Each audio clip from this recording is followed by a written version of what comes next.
उत्तर प्रदेश के गाजियाबाद में हुए सूर्य हत्याकांड में मैं अभी तक बहुत ज़्यादा हैरान था कि आखिरकार विपक्ष की इस पर प्रतिक्रिया क्यों नहीं आई। आखिरकार विपक्ष को क्यों साफ सूंघ गया। न तो कांग्रेस कुछ बोल रही, न समाजवादी पार्टी कुछ बोली, न चंद्रशेखर आज़ाद कुछ बोले, जो बढ़ चढ़कर मामलों में बोलते हैं। ईद पर सड़कों पर नमाज पढ़वाते हैं अपनी मौजूदगी में, लेकिन जब एक हिंदू को मार दिया जाता है ईद पर, यह कहकर कि आओ तुम्हें सिखाते हैं कि बकरा कैसे हलाल होता है, तब सब चुप रहते हैं। लेकिन समाजवादी पार्टी ने अपना काम किया है। समाजवादी पार्टी बोली है, लेकिन समय आने पर बोली। जब इस घटना के मुख्य आरोपी असद का एनकाउंटर हो गया, तब समाजवादी पार्टी बोलती है। समाजवादी पार्टी के प्रवक्ता अमीक जमेई बड़े प्रवक्ता हैं। उन्होंने सवाल खड़े कर दिए एनकाउंटर पर। उनका कहना है कि परिवार को न्याय मिलना चाहिए, लेकिन एनकाउंटर, पहले इस पूरे मामले की जांच तो हो जाए, तब एनकाउंटर होता। वो ये कहना चाह रहे हैं। वो कह रहे हैं कि सूर्य की जो दोस्ती थी वो असद की बहन से थी, और यही कारण बनी है सूर्य चौहान की हत्या। जो सूर्य चौहान की हत्या हुई है वो इस वजह से हुई है कि उसकी दोस्ती असद की बहन से थी। चलिए, हमने मान लिया समाजवादी पार्टी की जो प्रवक्ता कह रहे हैं वो सच बोल रहे हैं, लेकिन क्या इसकी सजा इतनी बड़ी हो सकती है कि किसी को मौत की घाट उतार दिया जाए, कानून को अपने हाथ में ले लिया जाए? और जब पुलिस एनकाउंटर करती है तो आप पुलिस पर सवाल खड़े करते हैं। क्या एक भी एक्स पोस्ट, इंस्टाग्राम पर पोस्ट या फेसबुक पर, किसी भी सोशल मीडिया पर, क्या एक भी समाजवादी पार्टी के नेता ने, समाजवादी पार्टी के चीफ ने, अखिलेश यादव ने, क्या सूर्य के परिवार के लिए न्याय की मांग करी? कहां थे ये लोग? क्यों चुप थे?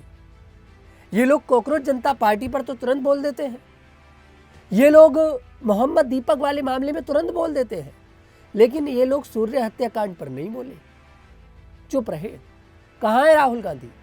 राहुल गांधी तो बढ़ चढ़कर सामने आते हैं, मुलाकात करते हैं पीड़ित परिवारों से, गरीबों का साथ देते हैं। आज राहुल गांधी चुप क्यों है?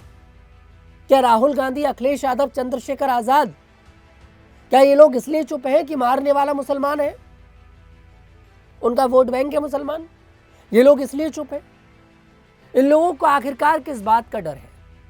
और फिर ये लोग पूछते हैं चुनावों में कि आखिरकार हम चुनाव कैसे हार गए, आपको हिंदू वोट क्यों करेगा? अपने आप से सवाल पूछो, हिंदू आपको वोट क्यों करे? क्या आप हिंदुओं के साथ खड़े हैं? मैं मानता हूं कि यहां पर मामला हिंदू मुस्लिम का नहीं है, लेकिन आपको यह भी समझना पड़ेगा कि मरने वाला हिंदू है और मारने वाला मुसलमान है, तो ये हिंदू मुसलमान का मामला तो है।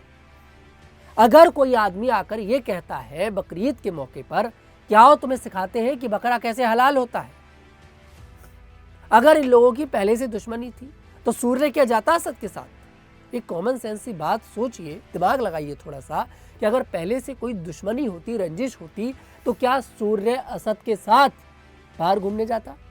दोस्त था, भरोसा था, इसलिए तो चला गया। एक जिहादी ने आकर मार दिया, कोई ये नहीं कहेगा असद को आकर जिहादी। ओहो, कह रहे हैं कि उसने तो अपना बदला लिया है। ये ऐसा बदला लिया है? मामला तो ये भी निकलकर सामने आ रहा है जांच में कि असद के जो पिता हैं, उनके फादर हैं, उन्होंने असद को उकसाया था कि आज इस मामले को जड़ से खत्म कर दो।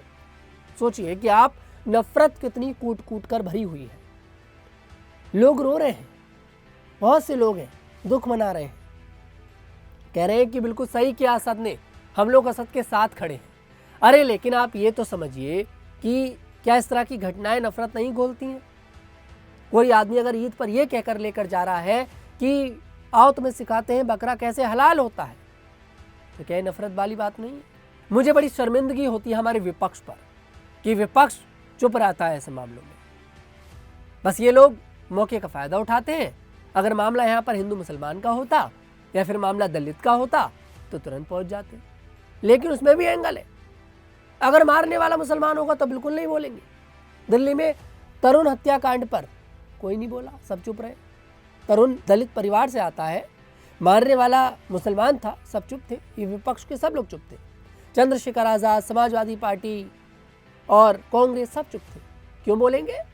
अरे भैया, हमारा मुसलमान वोट चला जाएगा ये इसलिए चुप रहते हैं और यह आरोप बीजेपी पर लगाते हैं कि बीजेपी तुष्टीकरण की राजनीति करती है। क्या आप तुष्टीकरण की राजनीति नहीं करते?